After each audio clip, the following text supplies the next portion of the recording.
বাসা চেনেন? হ্যাডি হ্যাডি ড্যাডি। আমি কিন্তু ইত্যাদি থেকে আগত। হ্যারি ফ্যারি কি কয় কিছুই তো বুঝলাম না। এই চাচা একটু বাসাটা দেখে না। তুই যা তো ইনতা কামড় দে। ময়লা পড়ে গেছে, দুর্গন্ধ, এগুলো ছাপ করতে হবে ভালো মতো। এই কাশিম ভাই ভালো আছেন? আমাকে চিনতে পেরেছেন? আপনাদের এগুলো একটা এলাকা হলো, আমার কাপড় মাপড় সব নোংরা পড়ে গেছে। বাবা তুই কে বাবা? তোকে তো আমি চিনতে পারছি না বাবা। আমি সেই রতন। ও চিনতে পারছি, ওই যে তুই যে মুরগি চুরি করতে সেই রতন না? হ্যাঁ। যা ওই যে ওখানে তোর বাবা আছে, চলে যা। আচ্ছা ঠিক আছে। বাবা কতদিন দেখি না তোমায়।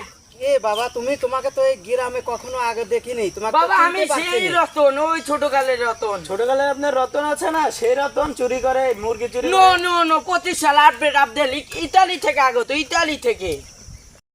আমাদের ক্ষেতগুলো তোকে একটু দেখে নিয়ে আসি। না ড্যাডি আমি যাবো না, এগুলো নোংরার ভিতরে। চল, একদিন গেলে কিছু হবে না, তো Okay. গ্রামে যেতে হয়। ঠিক আছে, শুট। নো ড্যাডি আমি আর এখান দিয়ে যাবো না, এগুলো খুব নোংরা জায়গা মাইগা দিয়ে আমাকে এনেছেন, আমি আর যাবো না। তাও এসেছি, চলেন ঘুরে আসি। খুলে দিয়ে আমি খেতে চলে যাব।